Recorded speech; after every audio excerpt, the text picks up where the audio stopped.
The item I'm going to be talking about in this video may be the most inexpensive thing you can buy from Hermes, but I swear at the end of the day, it is hands down the most valuable item from Hermes that you can ever own. Now, I'm not one to condone messages like you have to go out and buy this now, but if you are a self-proclaimed Hermes lover, then you really can afford to have this in your collection, and you really should go out and buy this now. Hello and welcome to A Briefcase of Luxury.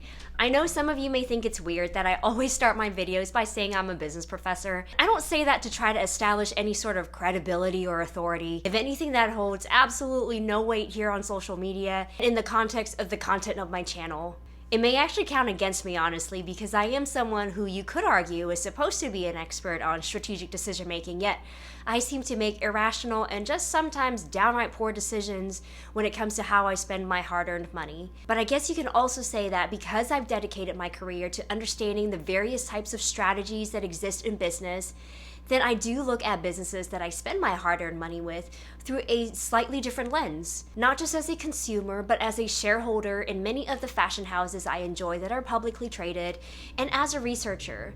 So one of my pet areas of research is organizational storytelling, or in other words, how organizations use narratives to manage their key stakeholders, like you as a consumer. And especially when it comes to long-standing legacy organizations such as Hermes. This narrative takes on a whole new level of significance that you could argue that at the end of the day is even more important than the quota bags we are dying to get our hands on. Because without this narrative, these quota bags would essentially be worthless. If you haven't caught on by now, the item I'm talking about is this book titled Straight from the Horse's Mouth. Now, it currently retails for $25 US. I honestly don't know if there's anything under that price point available by Hermes. But in my opinion, what's inside the book is truly priceless. I see this book pop up from time to time in unboxings, but I've never actually seen a true review on the book. Now, I'm not gonna lie, I bought this book because I do collect books and I like the old school cover and fabric lining of it, and for $25, it is a steal from Hermes, but thankfully, I also love to read. And I guess you can say this book moved me more than I expected to, because here I am making a YouTube video about it. It's not like an official history of the brand told through a really sterile, curated, carefully mined text in chronological fashion. If we just flip through the book very quickly, you can see it's just an illustrated collection of stories done by a husband and wife duo team, Luc and Alice Charbin. It's literally just a collection of 40 short stories and sayings from across time, locations, and people that have crossed paths with the brand. Looking at the back cover, from the late 19th century to the present day, the story of a house of exceptional craftsmanship unfolds page after page to reveal a moving human adventure and family odyssey.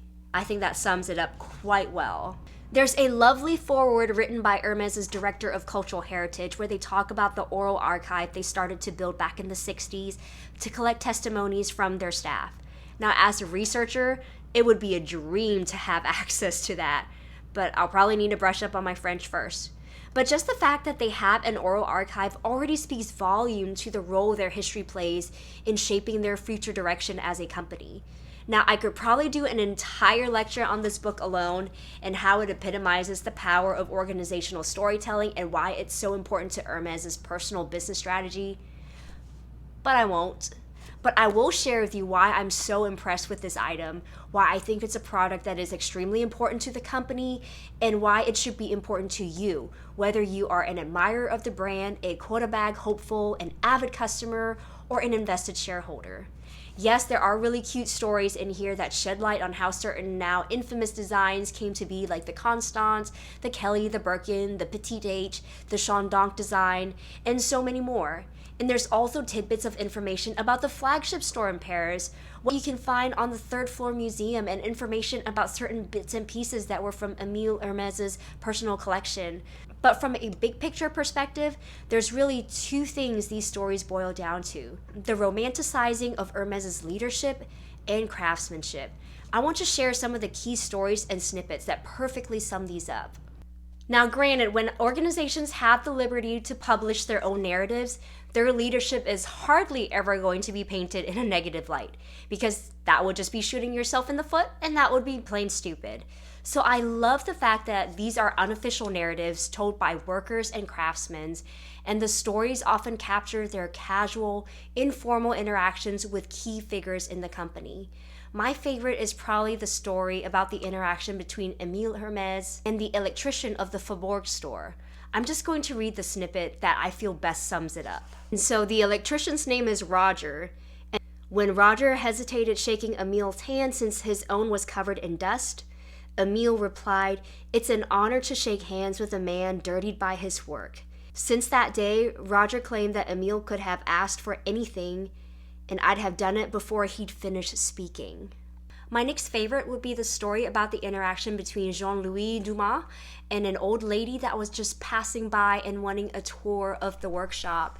And basically, she was just an old lady coming home from the market, and she wanted to tour the workshops, and she was told that tours were by appointment only, and there already was a waiting list. But just to her luck, Jean-Louise was walking by and saw that she was sad and disappointed that she couldn't tour the workshop, and he gave her a personal tour for the next 45 minutes. And when she had made the remark saying, "Oh, thank you so much for the tour, what's your name? I want to thank you. I want to tell the director how kind you were." And he was basically like, "But madame, I am the director." And it goes on to say that his anxious colleagues have been searching for him high and low, but in moments like these, Jean-Louis Dumas could forget his agenda entirely. So just from these two examples alone, we see an example of key figureheads interacting with employees, like an electrician handyman, not even a craftsman or another executive, and you see another key figure interacting with a customer, an elderly woman with veggies in her shopping cart, not anyone famous or important if you know what I mean. But do you see the picture they are painting here about their leadership? It's really not that subtle if you just cherry pick these stories out, but if you read it in the context of the book, these little suggestions and sprinkles here and there really can play a role in how you perceive the brand, which honestly is the entire point of narratives such as these. In my opinion, the romanticizing of Hermès' craftsmanship, that's the heavy-hitting one here. The majority of the stories featured are from their various craftsmen, those that worked with metals, with leathers, silks, etc. We get to hear about their personal history, how they ended up at Hermès, and how they themselves and the brand itself are merely just extensions of their art. And at the end of the day, it always comes down to the equivalating of their craftsmanship to artistry. Page after page, it's about the pride placed in the art of craftsmanship, about getting lost in the pursuit of craftsmanship, about forsaking everything else for the sake of craftsmanship. It's about as romantic as it gets, about how craftsmanship will always win out over any innovation of new materials or new designs. They talk about tools being passed down through 5 generations of apprentices, each generation leaving a notch on the handles of the tools. Now, my favorite is this one single quote by one of their leather craftsmen, that no matter how much a satisfied customer enjoys the feel of their newly purchased bag, the fact is, I enjoyed it first. It's really giving me country song vibes, like the one, I don't know what's it called, like I Loved Her First or something like that. But it really puts into perspective what you're paying for. These items are literally made by the best craftsmen in the world. And just take a moment to let that sink in. So why is this important? Well, these stories and these perceptions are what gives the brand its value, its competitive advantage, if you want to call it that, and what sets it apart from other luxury houses. Not only does it give value, it helps maintain and even increase the value of the brand over time, the more these stories are perpetuated and shared. So how does this book affect you? Well, for one thing, not to sound manipulative, it could potentially help you strategically connect with your essay. It's a way for you to be educated and to gain some lesser known insights into the brand if you want to use it for those tactics. For me personally, it helps me better come to terms with why I am willing to spend my hard-earned money on their products and why I continue to choose to invest in them as a company. Now, my young students are usually pretty impressed when I tell them I'm part owner of Hermes. My older students just kind of roll their eyes at me.